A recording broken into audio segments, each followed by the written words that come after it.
আমি এটা গিফট পাইছি, আমি সারপ্রাইজ পাইছি গাইস।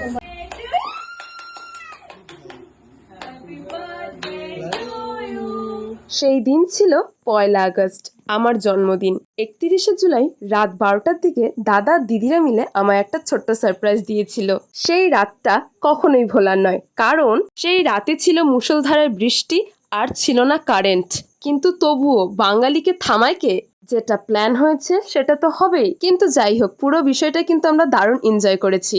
কিন্তু আমায় লুকিয়ে দাদা দিদিরা মিলে এত বড় একটা প্ল্যান করেছে, আমায় কিন্তু একদম বুঝতে দেয়নি। তো যাই হোক, তারপর দিন সকালবেলা আমি ঝটপট ঘুম থেকে উঠে রেডি হয়ে নিয়েছিলাম প্রতি বছরের ন্যায় এবছরও মন্দিরে যাওয়ার জন্য।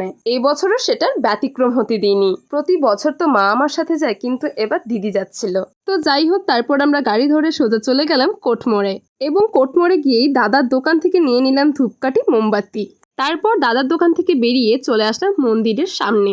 তারপর মন্দিরের সামনে থেকে নিয়ে নিয়েছিলাম ফুল এবং বেলপাতা। তারপর পুজো দেওয়া হয়ে গেলে মন্দিরের একটা ছোট্ট ক্লিপ নিতে বলে দিয়েছিলাম দিদিকে।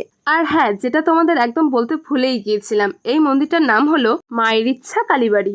বাইরে থেকে মন্দিরটাকে দেখতে ছোট লাগলেও ভেতরটা কিন্তু বেশ বড়। তো যাই হোক, তারপর আমি আর দিদি মন্দির থেকে বেরিয়ে চলে আসলাম আবারও দাদার দোকানে। বেশ কিছুক্ষণ আড্ডা মেরে একটু মার্কেটিং করে বাড়ি যাওয়ার জন্য উঠে পড়লাম গাড়িতে।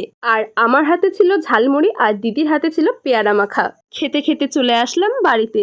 তারপর বাড়িতে এসে একেবারে ফ্রেশ হয়ে বসে পড়ি খেতে। আর এবছর মায়ের কাছে আমার আবদার ছিল, যেই আইবুড়ো ভাত খেলে বিয়ে দিতে হয় না, সেই আইবুড়ো ভাত খাওয়ানোর জন্যে। তো যাই হোক, এত গরমের মধ্যেও মাঝে আমার আবদারটা পূরণ করেছে, আমার কাছে এই অনেক। আর সন্ধেবেলা ছিল পায়েস। বাঙালির জন্মদিনে যতই আয়োজন হোক না কেন, পায়েসটা না হলে পুরোটাই অসম্পূর্ণ থেকে যায়। এই বিষয়ে কি তোমাদেরও একই মত? কমেন্টে জানাও। তো আজকের মতো টাটা।